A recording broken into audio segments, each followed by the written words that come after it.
Vamos a concluir hoy, amigo oyente, nuestro estudio de este capítulo 7 del libro de Daniel. Hemos dedicado bastante tiempo a esto, pero sucede que este es un capítulo bastante importante. Estamos seguros que muchos expositores han dicho que este es uno de los capítulos más importantes de la Biblia. Quizá podríamos decir que hay un sentimiento unánime en cuanto a esto. Ahora, en el versículo 24 de este capítulo 7 de Daniel leemos: «Y los 10 cuernos significan que de aquel reino se levantarán 10 reyes, y tras ellos se levantará otro, el cual será diferente de los primeros, y a 3 reyes derribará». En este capítulo estamos mirando a la cuarta bestia que observó Daniel en su visión. Usted recordará que había otras 3 bestias. El león, que representaba la cabeza de oro de la imagen que había soñado Nabucodonosor, y eso era Babilonia. Luego tuvimos el oso, y el oso representaba los brazos de plata que representan a su vez el imperio medo-persa.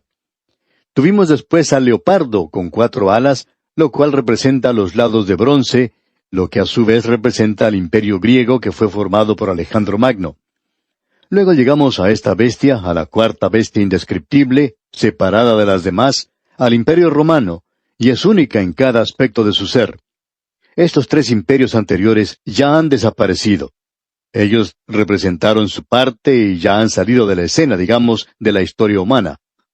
Ahora nos encontramos en algún punto de esta cuarta bestia.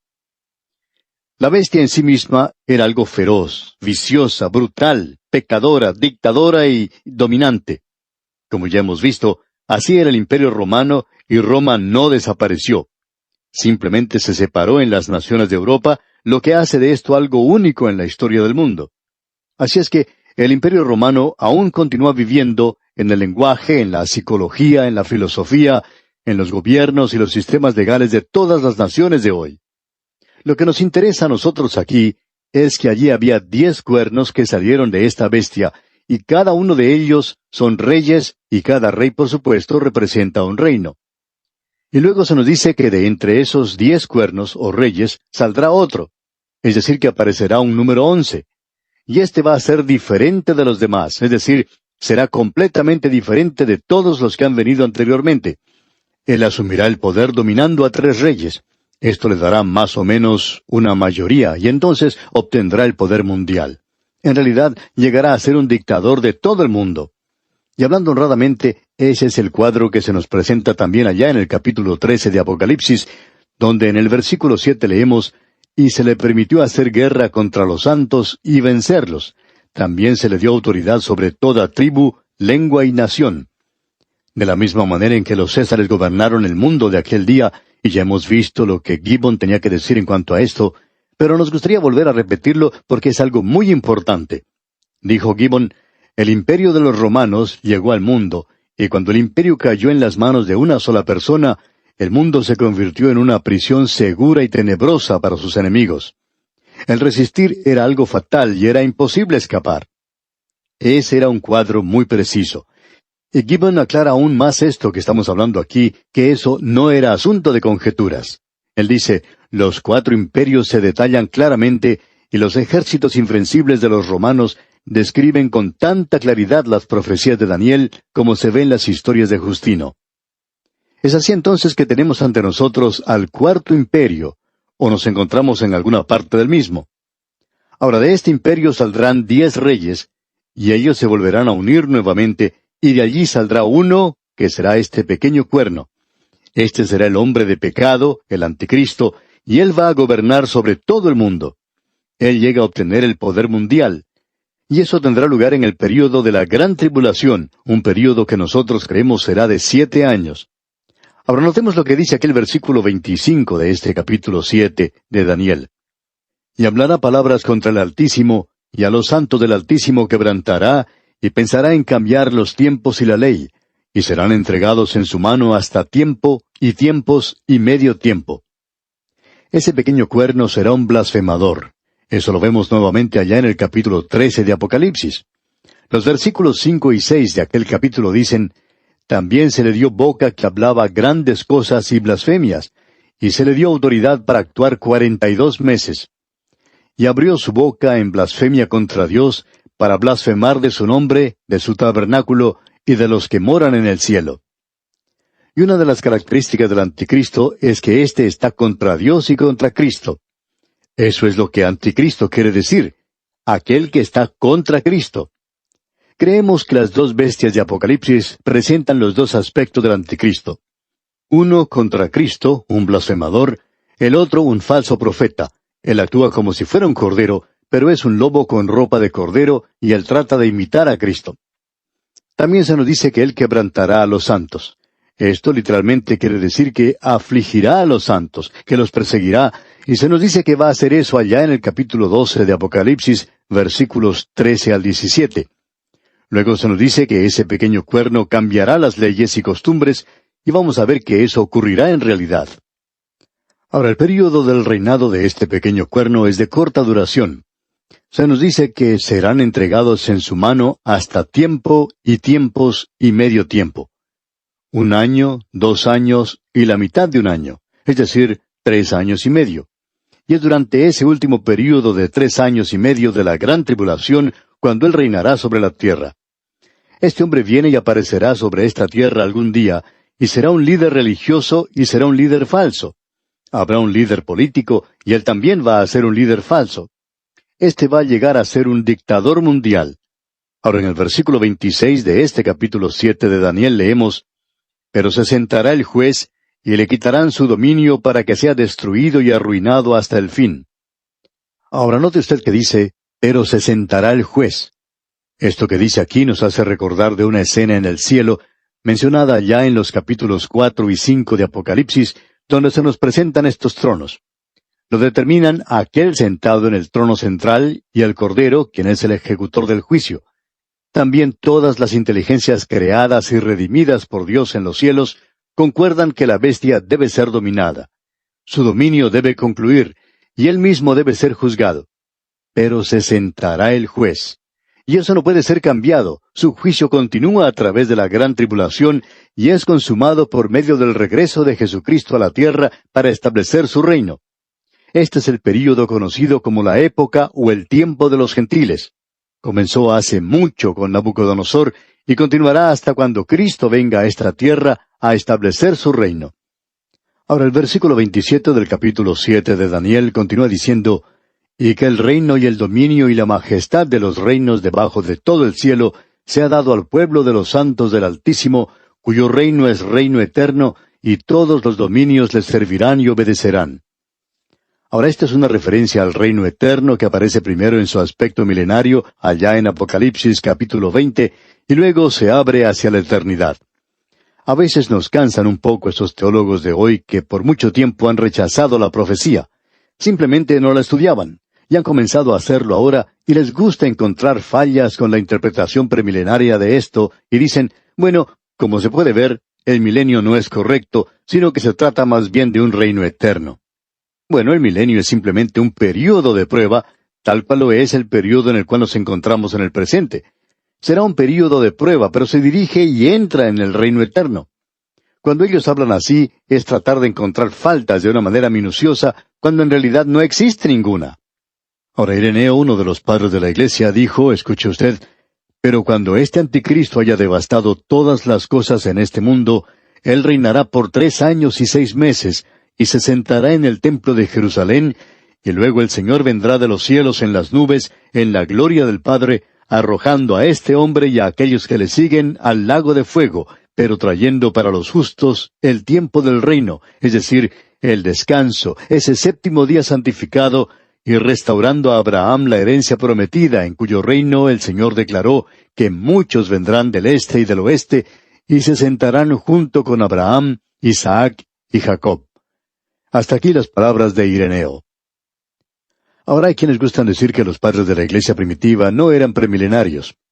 ¿Qué piensa usted, amigo oyente, de lo que este hombre Ireneo hablaba en aquella época? Una vez más debemos decir que es cansador escuchar a estos que tratan de disipar y disolver el milenio y el programa de dispensación de Dios para este mundo. Esta gente trata de citar a los padres de la iglesia primitiva diciendo que dijeron esto o aquello, algo que en realidad no tiene ninguna referencia a lo que estamos hablando. Ahora aquí tenemos otra cita. Esta es del historiador Philip Scaff, quien dijo, Uno de los puntos más sobresalientes de la escatología de la edad ante Nicea es el prominente milenarismo, es decir, la creencia de un reino visible de Cristo en gloria sobre la tierra junto a los santos resucitados por 1000 años antes de la resurrección general del juicio. Esto, por cierto, no era una doctrina que la Iglesia había incorporado en algún credo o forma de devoción, sino una corriente de opinión de algunos maestros destacados. Amigo oyente, usted está en buena compañía hoy si usted cree que vamos a tener un milenio aquí sobre la tierra. Ahora, el versículo 28 y final de este capítulo 7 de Daniel dice: Aquí fue el fin de sus palabras. En cuanto a mí, Daniel, mis pensamientos me turbaron, y mi rostro se demudó, pero guardé el asunto en mi corazón. Usted puede apreciar que Daniel no divulgó a sus contemporáneos las visiones y su contenido, ya que éstos pertenecían al fin del tiempo. Estas eran cosas que turbaban a Daniel. Hicieron tal impresión en él como para que alterara su perspectiva completa. Esto es algo completamente nuevo para él.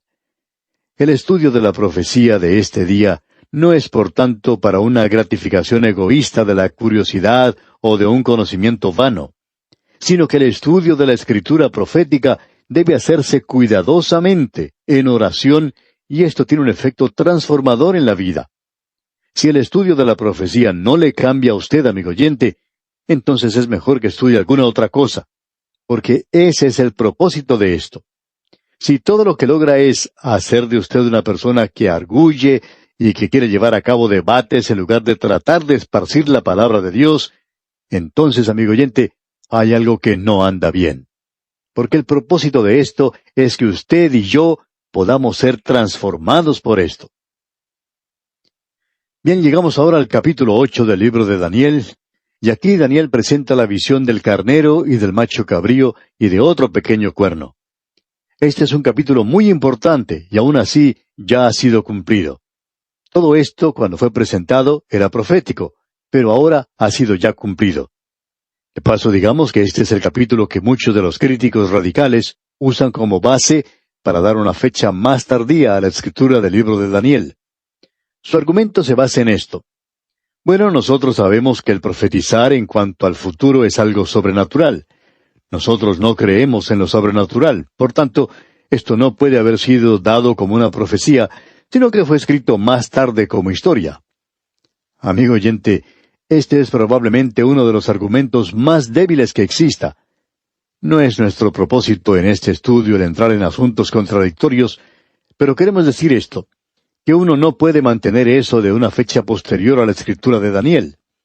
El libro de Daniel fue escrito por Daniel. Siempre nos hace pensar esto en lo que Mark Twain dijo en cuanto a Shakespeare. Hay personas que debaten si fue Shakespeare el que escribió Shakespeare. Hay personas que opinan que fue alguna otra persona. Bueno, Mark Twain contestó esto y dijo: Shakespeare no escribió Shakespeare, fue escrito por otro hombre que se llamaba igual.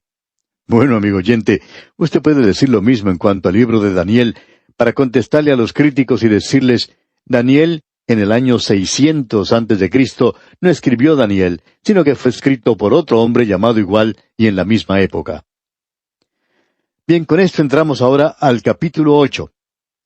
En los primeros 14 versículos tenemos la visión del carnero y del macho cabrío. Luego se nos presentan los acontecimientos comenzando con el versículo 8 hasta el versículo 14. Y luego del versículo 15 en adelante tenemos el significado o la interpretación de la visión. Esto es hasta el fin del capítulo, versículo 27. Observemos esta profecía por un momento. Esta es una profecía de un carnero que tenía 2 cuernos diferentes.